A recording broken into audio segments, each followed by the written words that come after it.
Nigloland est un parc à thème situé à Dolencourt dans l'Aube, fondé par deux frères et anciens forains, Patrice et Philippe Gélis. Il ouvre ses portes le 13 juin 1987. Le nom du parc vient de celui de sa mascotte, Niglo, qui signifie hérisson en langue romani. Nigloland ouvre le 13 juin 1987 sur l'initiative des frères Patrice et Philippe Gélis, après un voyage aux États-Unis où ils découvrent les parcs de loisirs avec le billet d'entrée unique. Les Gélis se rendent à Walt Disney World Resort au début des années 1980. Les deux frères investissent 7 millions de francs pour installer un parc dans la propriété familiale de 18 hectares de Dolencourt. Au départ, le parc est alors composé d'une petite crêperie, d'un restaurant et de 7 attractions et installations. Train western, Taco 1900, Aventureland, Ciné Show 180 degrés, Niglo Golf, Carousel 1900 et Château Hanté. Le nombre de visiteurs s'élevait à 10 000 visiteurs par saison. Le seuil de rentabilité étant de 50 000 visiteurs annuels. En 1988, Nigloland ouvre son premier coaster, Bayern Express, un coaster qui se voit relocalisé en 1994 dans le parc Sunway Lagoon en Malaisie, ainsi que Galion Pirate. L'année suivante, la rivière canadienne fait son apparition, suivie en 1990 du circuit de Nigloland, une attraction qui permet de conduire des voitures de course guidées sur rail, et les caravelles de Jacques Cartier également. Le parc fête son millionième visiteur à l'occasion de ses 5 ans et inaugure le Niglo Show, un spectacle d'animatronique inspiré de Country Bear Jamboree de certains parcs Disney. C'est un parc qui s'améliore d'année en année en investissant dans de nouvelles attractions et coasters.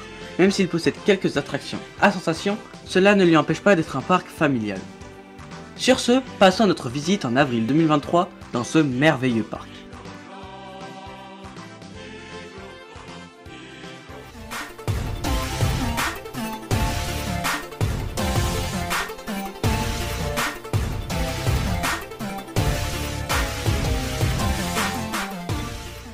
Premier bon point à notre arrivée, le parking est grand, donc il y a de la place pour se garer. Mais surtout, il est gratuit. Alors, par quoi commencer? Nous parcourons le plan des yeux. Les 44 attractions de Nigloland sont réparties sur 4 univers. Le village rock'n'roll, le village canadien, le village merveilleux et le village suisse. Nous avons commencé par Spatial Experience, un coaster indoor de chez McRides ayant ouvert en 1998 et qui a pour thématique l'espace. C'est une montagne russe appréciée par les fans nostalgiques et qui ne les dérange en aucun cas que la thématisation soit kitsch. C'est une attraction que nous pouvons associer à Eurosat avant qu'il ne devienne Cancan Coaster en 2018 à Europa Park. Je vais vous dévoiler mon avis sur celle-ci. Tout d'abord, parlons du gros bâtiment en ferraille où évolue l'attraction qui est pour moi très moche et qui peut même gâcher la vue. Il est très peu esthétique, pas du tout thématisé et peut même ressembler à certains gros bâtiments que nous pouvons retrouver dans le pitoyable parc Spirou. Ensuite, la file d'attente très simple et très kitsch est une gare qui te plonge vraiment dans une ambiance avec sa musique bruyante, mais pas déplaisante. De plus, elle est assez bien thématisée. Elle participe vraiment à l'atmosphère du coaster. Les trains, toujours aussi kitsch, mais dans le thème. Néanmoins, je trouve que la lap bar nuit vraiment au confort du ride, accompagné par une attraction assez brusque. Après le dispatch, les trains t'emmènent vers un lift en spirale plongé entièrement dans le noir et assez long. Celui-ci te raconte le scénario du décollage du vaisseau en direction de l'espace. Ensuite vient le compte à rebours plutôt intense mais plaisant. Explosion et notre conquête commença. Paré pour la séquence finale de lancement. 10, 9, 8, 7, 6, 5, 4, 3, 2, 1, mise à feu. Le train circule entre les différents décors comme des météores, des planètes et j'en passe, tout en étant accompagné par une musique orchestrale. Il faut savoir que j'ai vraiment du mal avec ce layout assez violent et accompagné de décors que je n'apprécie pas du tout. Conclusion de cette attraction, un coaster avec une très bonne ambiance et une assez bonne immersion, mais possédant un layout assez brusque et sans grand intérêt, même s'il peut provoquer d'assez bonnes sensations. Ensuite, nous nous sommes dirigés vers Noisette Express, un kiddie coaster avec une théma très belle et naturelle. Enfin une montagne russe de qualité pour les petits. Un coaster fluide avec un layout simple mais efficace. Malheureusement, comme le train fait 2 tours, le débit est catastrophique. Probablement le meilleur kiddie que j'ai pu rider à ce jour. Enchaînons ensuite par le meilleur coaster du parc. J'ai nommé Krampus Expedition. Oula, non, petite erreur dans le script de la vidéo. Je voulais plutôt dire Alpina Blitz. Parce que ça, désolé, mais non. Alpina Blitz est un coaster de chez McRides, pour changer. Ouvert en 2014 et ayant pour statistique 33 mètres de haut, une hauteur de 83 km/h et possède selon moi 9 vrais airtime, une fois à chaud. D'ailleurs, n'hésitez pas à aller voir mon ancienne vidéo sur toutes les choses à savoir sur Alpina Blitz. La file d'attente et la gare font le job, même si ça reste très simpliste. Et maintenant, parlons du layout très court, intense et rempli de bons éléments. Il faut savoir que la sensation produite par chaque élément varie en fonction de la place sur laquelle vous vous situez. Même si j'en ai une petite préférence pour le last, même si le first reste très bon. Vous ressentirez plus les airtime au first row, même s'ils sont également présents au last. Mais par contre, de ce qui est pour le last, vous ressentirez un vrai décrochage sur la first drop. Non, pas lui. En conclusion, c'est un très bon coaster qui a sa place dans le top des coasters français. Son layout malheureusement très court possède de très bons éléments accompagnés à chaque fois d'un airtime, voire un éjector. Une bonne first drop, non, toujours pas le youtubeur. Et j'ai aussi oublié de préciser que des vibrations sont présentes en bas de la drop. A savoir qu'à ce même endroit je ressens un voile gris. On l'aura ridé 8 fois dans la journée. Nous nous serons ensuite dirigés vers le pire investissement du parc. J'ai nommé Krampus Expédition. Je pense que vous connaissez la chanson, je vais commencer par parler de la file d'attente, très bien thématisée avec des morceaux de journaux racontant l'histoire du Krampus et des expéditions menées par ces explorateurs qui ne sont jamais revenus. La statue du fossile d'un jeune Krampus est très impressionnante et très bien réalisée. Une gare toujours aussi simpliste comme a l'habitude de faire Nigloland. Et parlons ensuite de sa partie extérieure et de son layout. Contrairement à beaucoup de personnes, je ne trouve pas que cette partie est catastrophique.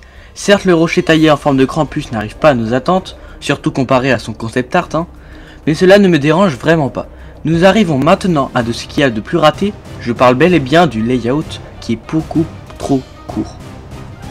Du moment que le lift est plus long que la partie coaster, c'est qu'il y a un problème. En fait, on a à peine le moment de s'amuser que l'attraction est déjà finie. De plus, elle ne mouille pas tant que ça. En conclusion, ce water coaster possède une théma un peu moins bon de ce qui était prévu, même si c'est tout à fait convenable selon moi, je tiens à répéter que c'est vraiment mon avis personnel, et qu'on reste un peu sur notre faim. Nous poursuivons notre visite de Nigloland en faisant Descent en Schlitt, une Wild Mouse de chez MacRides encore une fois. Eh bien, j'ai été agréablement surpris. Une Wild Mouse assez fluide mais assez inconfortable, surtout lorsque ton pied reste coincé sur le côté du train sans pouvoir le retirer. Sinon, je le trouve moins bien que Tiger Express à la mer de sable, car sur Descent en Schlitt, tu ne ressens pas le même éjector que sur Tiger lors de la drop et des bunny hops. Sinon, c'est une Wild Mouse très fun et très bien intégrée dans la zone. Fini les coasters pour la matinée puisque nous nous sommes dirigés vers la tour de chute rotative la plus haute du monde. Je parle bel et bien de la tour des petits fantômes avec ses 105 mètres de haut. On me dit que c'est l'attraction qui est juste à côté qui mesure 105 mètres de haut. Et en regardant, c'est bel et bien celle-là. Elle se nomme Donjon d'Extrême. Oui, ils se sont pas foulés pour trouver le nom. Comment vous dire qu'on n'était pas serein à l'idée d'embarquer pour une chute aussi vertigineuse. Une fois dans le siège et le harnais fermé, on se dit qu'on ne pouvait plus retourner en arrière. La nacelle s'éleva lentement afin d'admirer la vue et de te faire stresser. Une fois arrivé en haut, la nacelle continua de tourner pendant quelques secondes pour ensuite s'arrêter. À ce moment-là, on ne pense qu'à une chose. Quand est-ce qu'on va chuter? Un claque s'entenda et la chute commença. À ce moment-là, tu es à la limite du testament, tellement que l'airtime est long et puissant. On y ressort les oreilles bouchées et le sourire aux lèvres. Petite anecdote, en fin de journée, on a rencontré les frères Gélis dans cette même attraction. Il faut savoir que nous sommes allés à Nigloland entre amis, et que j'étais donc accompagné de Space World et Pandaman. Donc moi et Pandaman avons ramené à manger sur le parc, tandis que Space World voulait à tout prix manger dans un des restos du parc, la crêperie canadienne. Et apparemment c'était très très bon. Nous avons profité d'être à côté de la rivière canadienne et du Gold Mine Train pour les faire juste après. Bon, parlons maintenant de la rivière canadienne. Eh bien, c'est un flume simple mais qui ne mouille pas trop. La file d'attente est un gros parc à bœufs, accompagné d'une gare très bien thématisée. Le layout est composé d'un lift et d'une drop. Ouais, c'est tout. Nous avons ensuite enchaîné avec Gold Mine Train. Un power de quel constructeur à votre avis? Eh bien oui, c'est de Mack pour changer. Il possède une file d'attente fort sympathique qui ressemble beaucoup à BTM, mais si ça je dis rien, et une gare qui fait son effet, surtout lorsque le train passe à pleine vitesse dans celle-ci.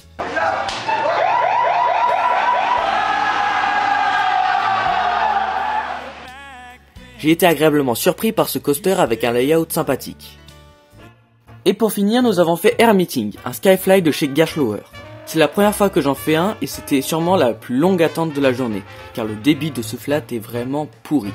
J'imagine même pas les jours de forte affluence. C'était amusant mais frustrant surtout lorsque tu n'arrives pas à faire des inversions. Tu en ressors un peu dégoûté d'avoir quand même attendu 25 minutes pour ne pas en faire. Sur le reste de la journée, on aura fait une deuxième fois spatiale, cette fois Alpina Blitz, 3 fois le donjon extrême, mais pas Krampus, car le reste de la journée, la file d'attente était de plus de 20 minutes, alors qu'à côté tu as Alpina, un bien meilleur coaster qui possède seulement 10 minutes d'attente maximum. Bon et bien voilà, on aura passé une très belle journée dans un parc avec pas trop d'affluence alors qu'on était un samedi de vacances. C'est un parc très bien entretenu avec des gritteurs très gentils et très efficaces, pas comme à PortAventura. On a bien fait d'aller à Niglo plutôt qu'au parc Saint-Paul comme il était prévu, parce que, à part Route Express, je vois pas trop ce qu'il y a à faire là-bas. Eh bien c'est la fin de la vidéo, j'espère qu'elle vous aura plu, n'hésitez pas à la liker et à mettre un commentaire, et surtout à vous abonner. Sur ce, moi je vous dis à la prochaine pour une toute nouvelle vidéo. D'ici là, ridez bien!